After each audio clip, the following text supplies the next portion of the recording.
Want to unblock your Uber driver account? First, open any browser on your device, then head over to help.uber.com.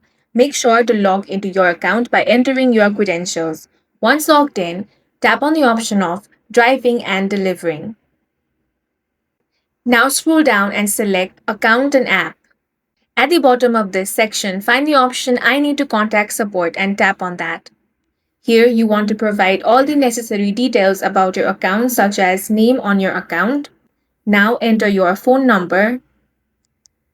After that, select the option Account and Payment Issues.